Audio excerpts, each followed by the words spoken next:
Salut à tous et bienvenue sur Casa Milan, victoire 2-0 de la Nazionale à domicile face à l'Irlande du Nord. Joli but de Berardi en solo à la 14e, beau but également d'Immobile qui conclut du gauche une contre-attaque éclair avec passe décisive d'Insigne. J'accueille ce soir Superdio et Aristide, salut à vous. Salut. Bonsoir. Superdio, ça faisait longtemps qu'on n'avait pas vu jouer la Nazionale et force est de constater que sans briller, les hommes de Mancini ont fait le job. Oui, ils ont fait le job. On a retrouvé par moments des principes de leur jeu, des échanges et des appels rapides en profondeur et des milieux de terrain qui essayaient de s'insérer dans les combinaisons offensives. Mais en deuxième mi-temps, on a eu une chute du collectif, des transmissions assez dangereuses qui auraient très bien pu remettre l'équipe adverse dans le match, hein. Donc attention à ne pas être trop prétentieux dans la conservation de balles et dans la volonté de relancer parfois de manière hasardeuse dans l'axe, notamment avec le gardien. Oui, Aristide, je pense que Soupalio fait référence, entre autres, à la 56e, au double arrêt de Donnarumma qui est provoqué par une passe en retrait hasardeuse et mal appropriée de Locatelli. On a vu deux Italies, on a vu une Italie tout en contrôle en première mi-temps. Pas inquiétée du tout, vraiment sûre d'elle-même, sans exceller d'ailleurs, mais qui gérait le match un peu tranquillement. Et puis en deuxième mi-temps, une Italie qui s'est relâchée, qui a sans doute pensé que l'adversaire n'était pas à la hauteur de l'enjeu, ce qui n'est pas totalement faux, et qui a pêché un petit peu par orgueil peut-être, non? Oui, complètement. Alors, juste pour rectifier quelque chose, c'est qu'à la base, la remise de Locatelli est mauvaise parce que c'est une passe à la base de Donnarumma qui est quand même assez mauvaise dans le sens où Locatelli n'est pas démarqué, qui lui met. Mais oui, pour répondre à ta question, une première mi-temps totalement maîtrisée, et je rejoins Superlio là-dessus, avec des principes de jeu et ce fameux, disons, milieu de terrain qui jouait bien en une touche, souvent en triangle, qui était plutôt agréable à regarder. Et oui, face à bon, on mène rapidement 2-0, malgré quelques occasions manquées par Ciro Immobile.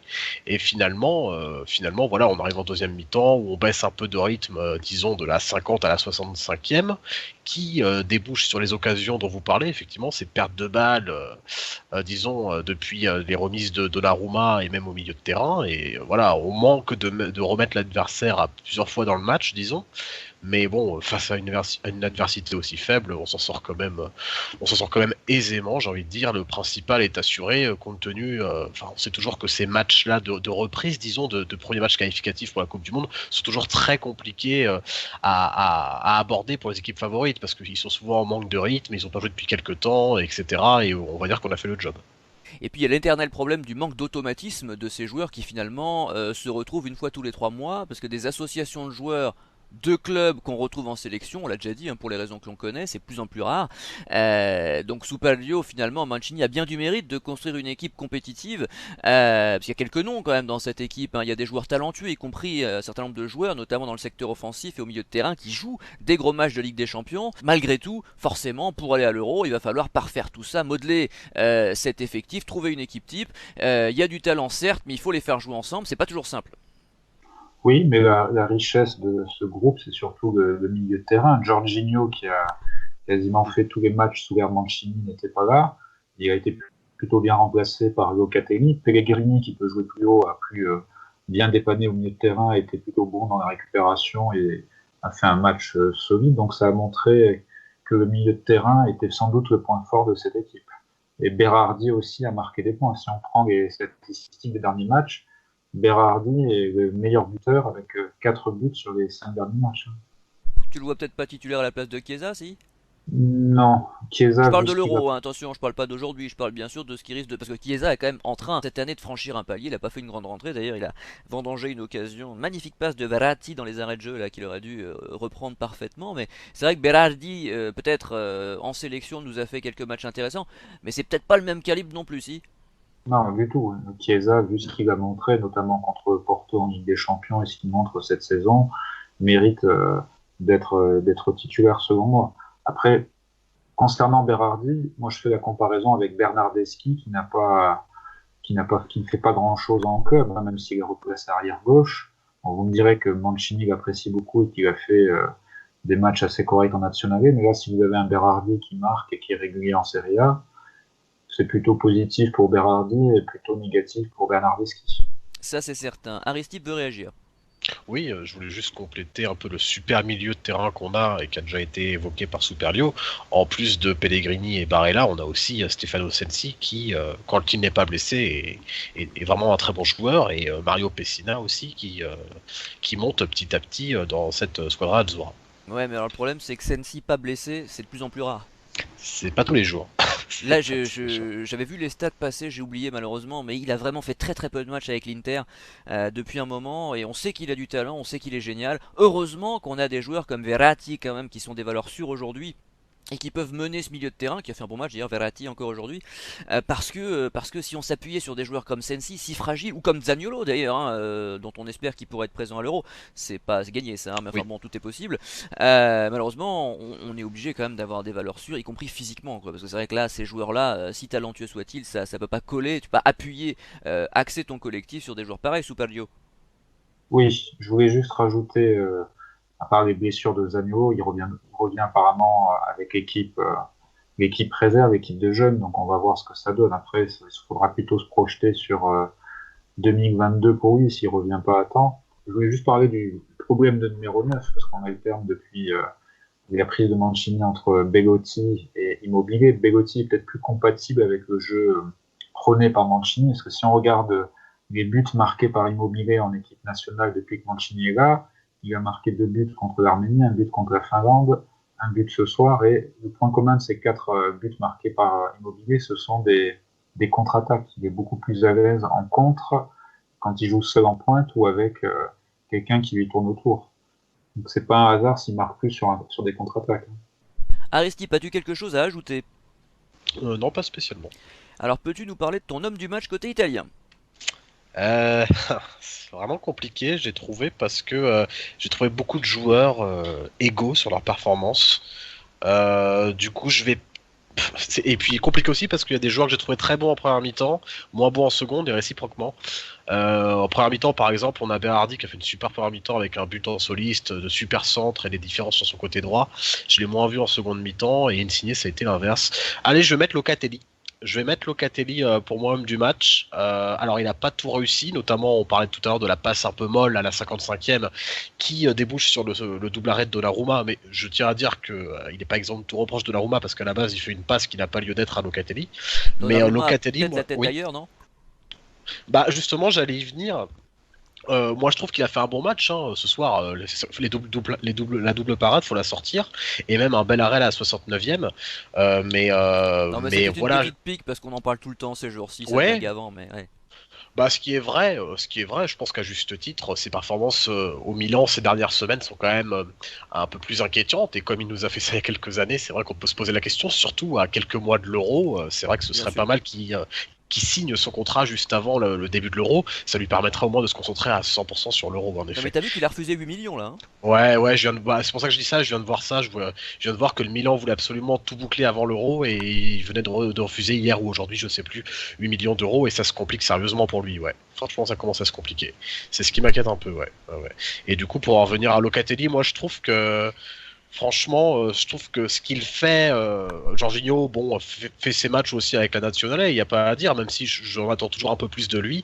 Et je trouve que Locatelli assume vraiment ce rôle de numéro 6 à merveille. Alors, ok, l'Irlande n'était pas non plus incroyable, mais c'est pas la première fois non plus qu'il joue à ce poste-là, et qu'il est plutôt convaincant depuis ses débuts dans la nationale, Locatelli. Et je trouve qu'il a fait quand même de très bonnes choses, des belles interceptions, surtout en première mi-temps, un bon retour défensif à la 52e. Voilà, excepté peut-être une ou deux passes molles envers Donnarumma et une pour Verratti aussi en seconde mi-temps. Je trouve que ce poste de numéro 6 lui va à merveille.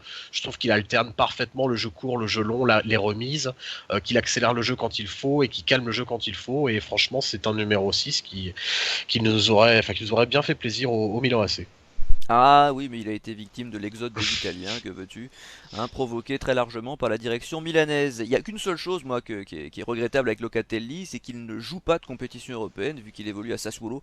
Donc forcément, c'est Ouais, compliqué, il n'a pas l'expérience des grands matchs, et ça risque de manquer dans les grandes compétitions. C'est pour ça que je c'est pense vrai. quand même que Jorginho sera titulaire, parce que je suis pas fan du joueur. Il serait logique qu'un joueur qui a l'habitude des joutes européennes de haut niveau soit titulaire en compétition. Super Dio, ton homme du match. Alors j'aurais dit Berardi pour la première mi-temps, mais effectivement il a un peu disparu des radars en seconde Hmm. mi-temps. Je dirais plutôt, alors pour pas répéter Locatelli, ce que vous avez dit, je suis entièrement d'accord. J'aurais rajouté Florenzi qui a fait un bon match, passeur décisif sur le premier but, bien en place à droite, qui a fait un match solide défensivement sur toute la durée du match.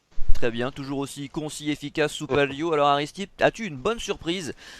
Un joueur à tirer du lot en dehors de l'homme du match?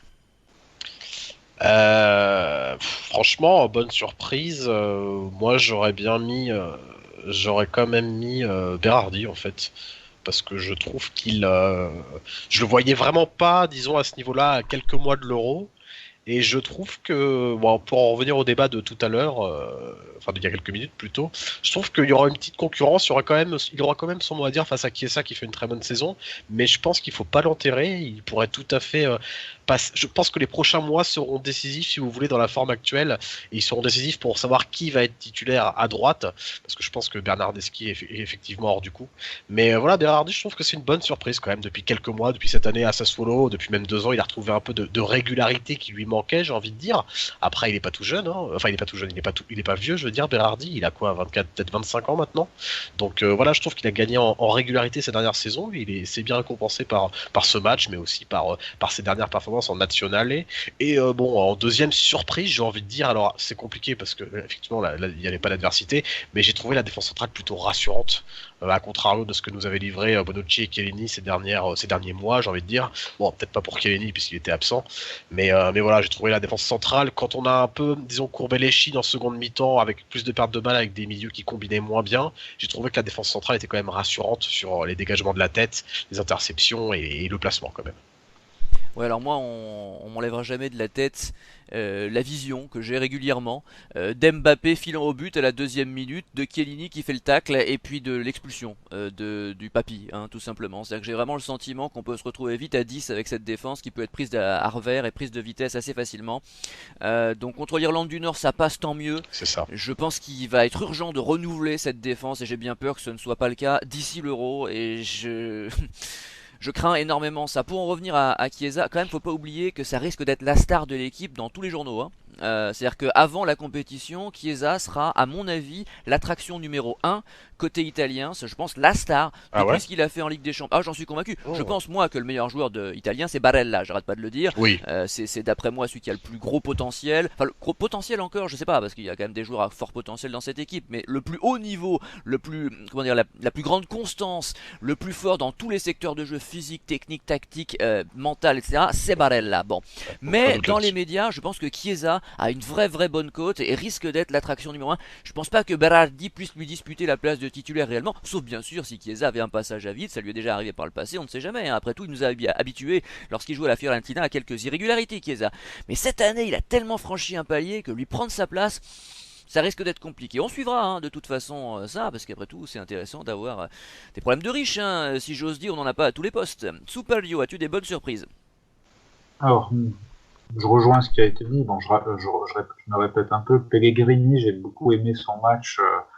Il peut quasiment jouer à tous les postes du milieu de terrain. Mancini, il a surtout fait jouer dans les trois de devant sur le côté droit, avec plutôt une bonne réussite, avec un but contre les Pays-Bas au mois d'octobre dernier. Là, je l'ai trouvé plutôt bon, vu qu'il remplaçait numériquement Barella, je l'ai trouvé plutôt bon dans ses insertions offensives, son replacement et sa justesse technique.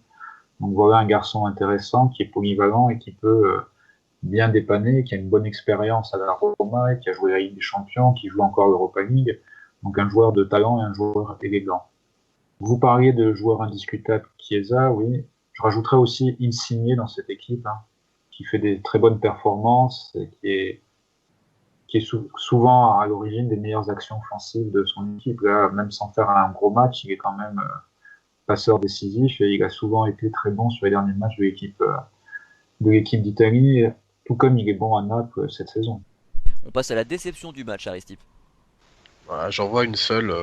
Il y a un joueur que j'ai trouvé vraiment moyen, notamment en première mi-temps où on avait de l'espace quand même. C'est Emerson sur son côté gauche. J'avoue que Florenzi lui fait une passe décisive sans être transcendant offensivement. Florenzi, je trouve qu'il a fait clairement son match, mais j'avoue qu'Emerson, je l'ai pas vraiment vu. Et finalement, il a joué 75 minutes puisque Spinazzola l'a remplacé de mémoire à la 75e. Et Spinazzola, en 2 minutes, il fait une percée et il fait une passe clé à la 88e. Donc pour Immobilier, je crois, qui rate son face-à-face en tirant dans le petit filet. Mais effectivement, ouais, Spinazzola a fait plus en 15 minutes sur un match où j'ai envie de dire qu'il n'avait qu'à attaquer qu'Emerson en 75 minutes. Donc voilà, mon petit flop, disons Emerson pour son trop peu d'apport offensif. Tu sais qu'on va finir par penser que Calabria a peut-être une chance d'intégrer au moins la liste des 23, ça je pense que ce serait légitime, parce que finalement il y a quelques latéraux, oui, Florenzi Oui. évidemment est titulaire, il joue la Ligue des Champions avec le Oui, PSG, ouais. bon d'accord, mais Calabria peut peut-être être dans le groupe, non, Ah avec bah sa saison. complètement, hein. Ah bah moi je suis honnêtement pour moi Calabria aujourd'hui, depuis un an, n'a rien à envier à même Florenzi, Emerson ou autre, hein. Je vois pas en quoi Calabria est moins bon. Je dis bien depuis un an et demi, attention. Oui, on est d'accord, on parle Mais surtout de depuis cette sur la saison. forme actuelle, je suis tout à fait d'accord avec toi. En plus Florenzi souffre aussi d'irrégularité et puis il faut pas oublier que Florenzi à la base il est plus ailier droit. Défensivement, alors offensivement il apporte toujours parce qu'il a quand même une bonne qualité de centre qu'il ne faut pas lui enlever, une vitesse tout à fait correcte malgré ses nombreuses blessures, mais Florenzi, défensivement, c'est pas l'assurance tout risque. Je trouve que Calabria est largement plus, plus alerte et plus fort défensivement face à une grosse équipe. Je préfère mettre Calabria que Florenzi pour Ouais, ma part. plus accrocheur peut-être, ouais, on verra Tout à bien. fait. Super Rio, quelle est ta déception? Alors j'aurais dit aussi Emerson hein, pour peu d'apport offensif. Et je rajoute aussi que sur une des occasions nord-irlandaises, il était quand même très loin au niveau du marquage de son joueur. Heureusement, Donnarumma sort d'arrêt, donc je ne l'ai pas trouvé terrible, Ah oui, c'est vrai. parce que ça peut s'expliquer par son temps de jeu très réduit à Chelsea. Donc là aussi, hein, à gauche, Spinazzola me semble un cran au-dessus, que ce soit défensivement et surtout offensivement. Après, à l'avenir, à gauche, il y a le jeune Di Marco qui fait des bonnes choses à l'Hellas Verona, donc peut-être pour après l'Euro. Très bien, nous passons aux mentions particulières. De qui n'as-tu pas parlé, Aristippe? Bah écoutez, j'allais parler de moi un joueur, je suis pas très fan en équipe d'Italie, enfin pas très fan, c'est pas que j'aime pas ce joueur, hein, mais je trouve que j'arrive pas à trouver d'énormes qualités chez ce joueur, que ce soit en club à la Roma ou même en équipe d'Italie, c'est Pellegrini. J'avoue que j'entends beaucoup, hein, comme Superlio, parler de Pellegrini avec un joueur qui a d'énormes qualités, etc., en vantant ses mérites. J'avoue que j'ai du mal avec ce joueur. Je lui trouve pas, je le trouve assez polyvalent, mais justement, je trouve pas un point fort particulier. Je trouve qu'il a une vision du jeu tout à fait correcte, mais qui joue pas non plus beaucoup vers l'avant. Je trouve défensivement, Ouais, je vois de voilà, quoi tu il, parles. C'est le il est Perotta bon aussi. 2021, c'est-à-dire que c'est le joueur Ouais, ouais, complément. ouais, ouais, Ouais, mais on ouais, en a c'est besoin de ça. ces joueurs-là, je sais, moi j'ai jamais Non, non plus mais été fan, mais on a besoin dans un collectif de ces ouais, joueurs-là. C'est triste à dire, comme il y avait à une époque Jack Chiellini, oui, c'est vrai. qui était le joueur un peu accrocheur, comme ça, pas génial, mais qui était toujours utile, parce que c'était un peu les porteurs d'eau, quoi, tu vois, hein, c'est ce que Cantona Ouais, avait dit ouais, sur c'est vrai, Didier c'est peut-être Deschamps, ça. joueur. Et oui, mais c'est pas les joueurs qui arrêtent leur regard, qui attirent leur regard. Ah, cela dit, Pellegrini, je crois, moi je l'ai pas vu ses grands matchs, mais il a quand même quelques cordes à son arc, c'est pas non plus un médiocre, hein. Ouais, bah justement, peut-être c'est un porteur d'eau.